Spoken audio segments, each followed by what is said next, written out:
ঐতিহ্য ও দ্বীনি শিক্ষার এক অনন্য আলোর মিনার রশিদপুর নজমুল উলুম ফাজিল মাদ্রাসা জামালপুর সদরের রশিদপুর ইউনিয়নের বাটিপাড়া গ্রামে 1930 সালে প্রতিষ্ঠিত হয়। এই ঐতিহাসিক বিদ্যাপীঠটি দীর্ঘ প্রায় এক শতাব্দী ধরে পরম সুনামের সাথে এই অঞ্চলের মানুষকে সুশিক্ষায় শিক্ষিত করে আসছে।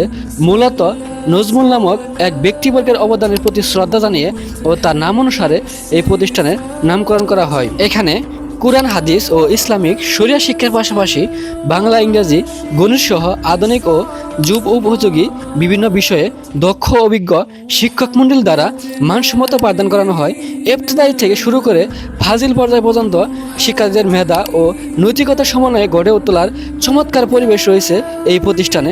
কেবল মূল মাদ্রাসায় নয়, কোমলমতি শিশুদের দ্বীনি শিক্ষার শক্ত ভিত গড়ার লক্ষ্যে 2017 সালে এখানে যুক্ত করা হয়েছে একটি নুরানি শাখা, যেখানে ইসলামিক মৌলিক বিষয়াবলীর পাশাপাশি অন্যান্য আবশ্যকীয় বিষয়েও পরম যত্ন ও মমতার সাথে প্রাথমিক শিক্ষা দেওয়া হয়। উন্নত শৃঙ্খলা, মনোরম পরিবেশ এবং শিক্ষার গুণগত মানের কারণে রশিদপুর নজমুল উলুম ফাজিল মাদ্রাসা ও নুরানিখানা আজ পুরো জামালপুর অঞ্চলের শিক্ষানুরাগী মানুষের কাছে আলো ছড়ানো এক পরম আস্থা ও নির্ভরযোগ্য প্রতীক। তো আপনারা কে কে এই প্রতিষ্ঠানটি ছিলেন অবশ্যই কমেন্টে জানাবেন।